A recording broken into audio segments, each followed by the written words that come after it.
Looking for some AG1 dupes or alternatives? Let's talk about some. Today we'll be discussing AG1 alternatives. Now you might be asking why someone might be looking for an alternative. There might be a couple different reasons. The first one is cost related. Someone might be looking for a similar product at a lower price point. Another reason might be because they're not a fan of some of the ingredients in there. And another reason could be that they are wanting to give smaller brands, smaller companies a chance and really help out smaller businesses. Whatever the case may be, we're going to be talking about some of them. If that sounds good to you, let's go.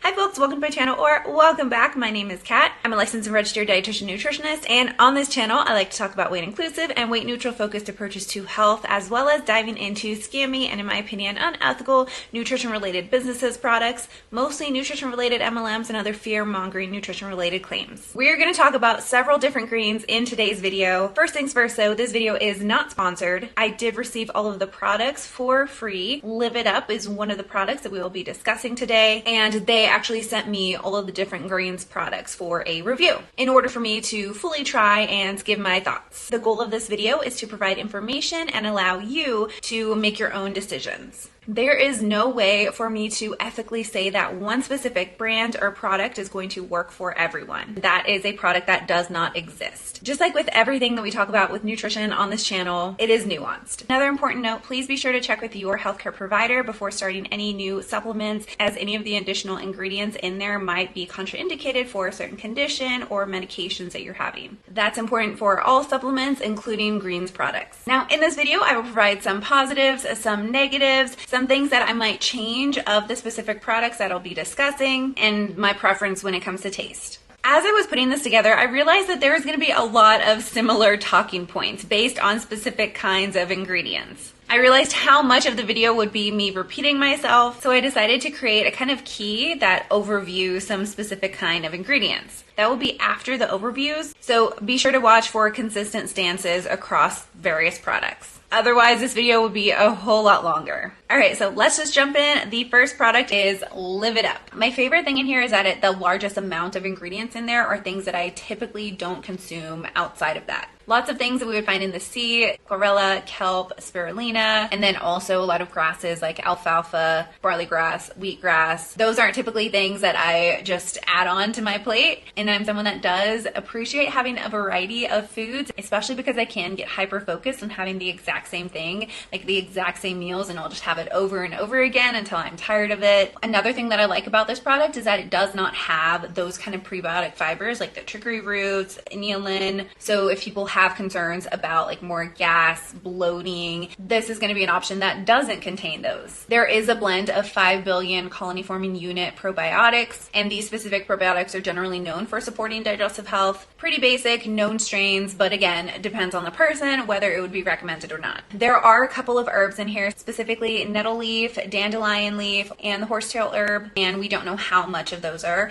because it is a proprietary blend. So just like at the beginning of the video and with all of these products, I recommend asking your healthcare provider before trying, especially if you're taking diuretics or have any kidney disorders. This is actually my second favorite flavor-wise. This one has a peppermint kind of flavor. I am a huge peppermint fan in like gums, teas, and it has those C ingredients as some of those main ingredients, and I don't taste that kind of C flavor. The peppermint really does a good job of covering that. We're talking about AG1 alternatives, so let's just give a brief overview of AG1. The biggest thing that I appreciate about AG1 is that it is NSF certified. You can see right here, NSF Sport certified. I work with a lot of high-level athletes, and we need to make sure that what they're consuming is something that's not going to get them in trouble. And so right off the bat, that is something that I really appreciate about AG1. They have a wide variety of fruits and vegetables and grasses, also sea plants. Now they do have 2 different probiotics. It doesn't list them out how much of both of them there are, but together there are 7.5 billion colony forming units. Pretty decent amount. Lactobacillus acidophilus and a bifidobacterium. They're ones that are typically well known for digestive health. What I am bummed about is that there is a mushroom blend in here. So if you have any autoimmune conditions, again, it's something that I would just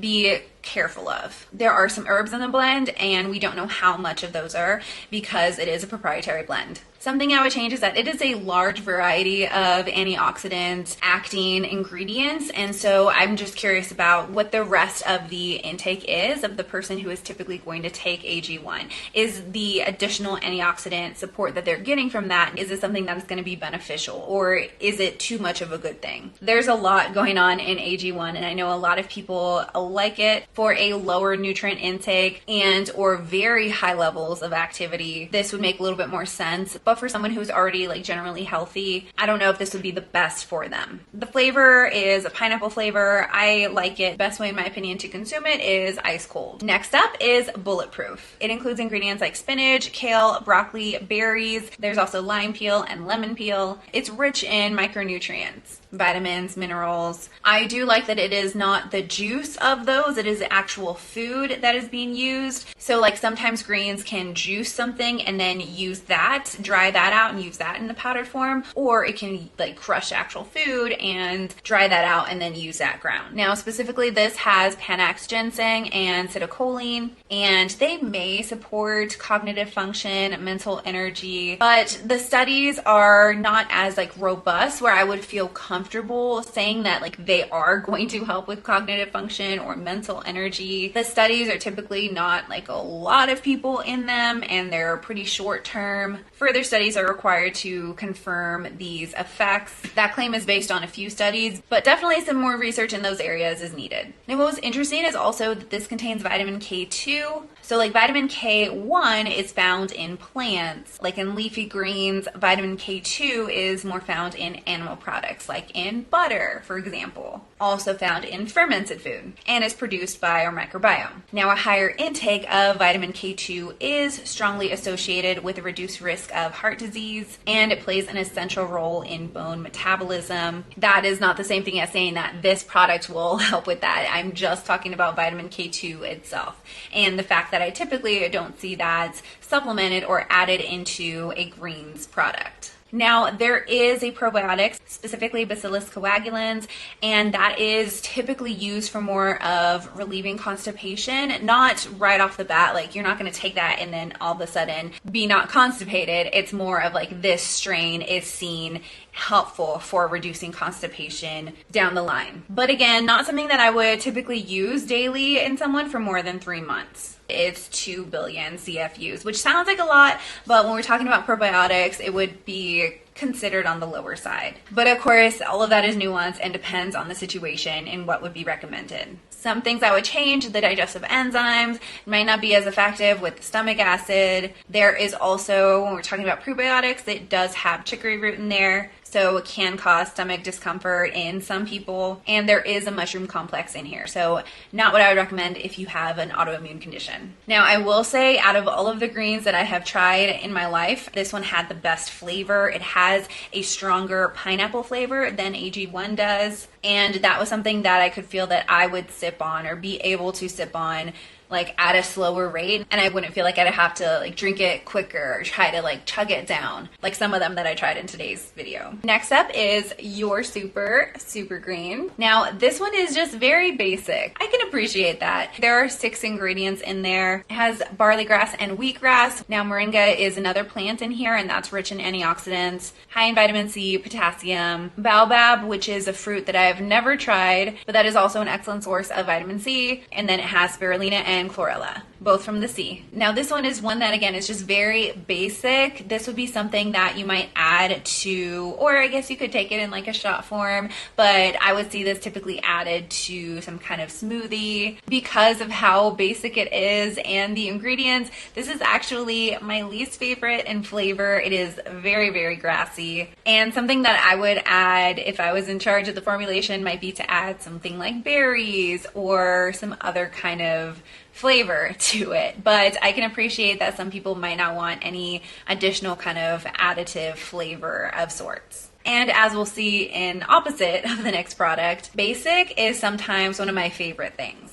But again, this video is about alternatives, and I think if somebody is already in a generally healthy kind of place, they're having a variety of nourishing intake, and they might not need everything that is in AG1, this might be something that can help kind of give them a little bit more of what they're looking for without like consuming a lot of the different ingredients in AG1. All right, the last one we are talking about today is called Green Vibrance. There's a lot going on the label. So I love the fruits and vegetable variety, the grass variety. I like that there are more variety for the fibers. Like it includes some flaxseed powder, for example, but it also does include some fiber that can cause some more gas and bloating in people with IBS. Now, let me give you a closer look at the ingredients label. Do you see all of those ingredients? This could potentially dilute the effects that each of those ingredients have, or can lead to some interactions that have not been extensively researched. The product does use some of the ingredients in the form of being juiced rather than being whole, and there is a wide variety of probiotics that are in here. All of these are probiotics. This is a lot. There's a lot in here. It's not the idea that the more ingredients bad kind of thing, but it's more of the idea that you know what you're getting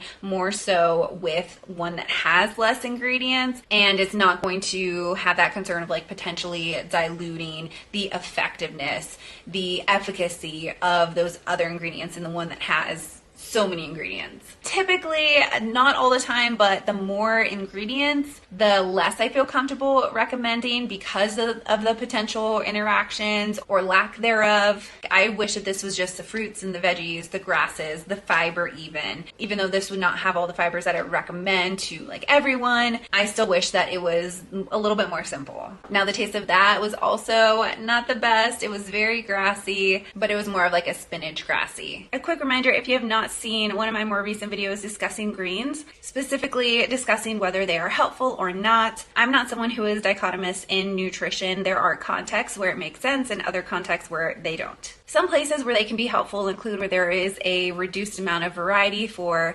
convenience or time or cost purposes or availability of produce, the time it takes to prepare them. If somebody is traveling a lot, or if they're like running from activity to activity or event to event, this is something where the context might make sense. They generally aren't as complete as like a multivitamin can be, but they still do typically provide a large amount of micronutrients, depending on the type, fiber, and overall the other nutrients that we get from fruits and vegetables called phytonutrients or plant chemicals that aren't exactly replicated, or you wouldn't find that in like a multivitamin. However, they are not meant to be a replacement for fruits and vegetables, whether it's fresh, frozen, canned, etc. Now, I mentioned the fiber, but they are typically still going to be less fiber containing than a whole fruit or vegetable is. Another context in which they might not be the best choice is depending on the sourcing of the ingredients. There is a potential for heavy metal contamination in a product that is really concentrated. And this is why one of the most important things that I think a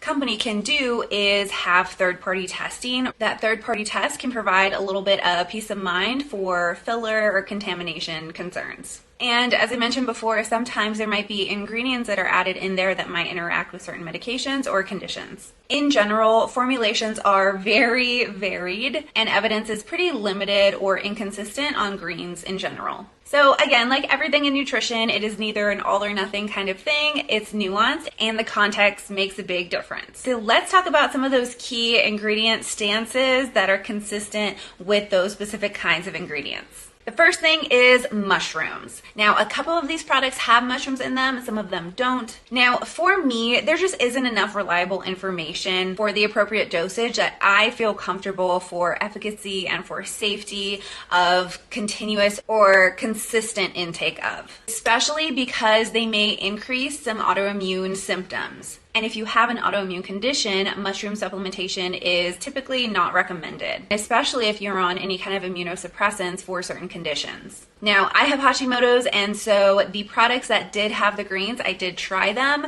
because one time I just wanted to taste it, but I'm not necessarily comfortable for myself to consume that on a consistent basis. And as a registered dietitian, I work with a lot of people with autoimmune conditions, and so these aren't typically going to be ones that I recommend to a lot of the people who I work with. Next point is herbs. Now, herbs have been used for a very long time. There is lack of extensive research on many different herbs, though. A lack of research to support their efficacy and safety. On top of this, if it is within a proprietary blend where we can see the ingredients, but we don't know how much of the ingredients there are, it doesn't allow us to assess that based on the current available information, what is available as far as dosage goes for certain herbs. The next point is about enzymes. Now, typically when someone is feeling the benefits of enzymes, which help to break down food, my first question is why? I want to know if it's related to maybe a microbiome dysbiosis or imbalance, or if there's something else going on that using enzymes is kind of putting a band-aid over and not really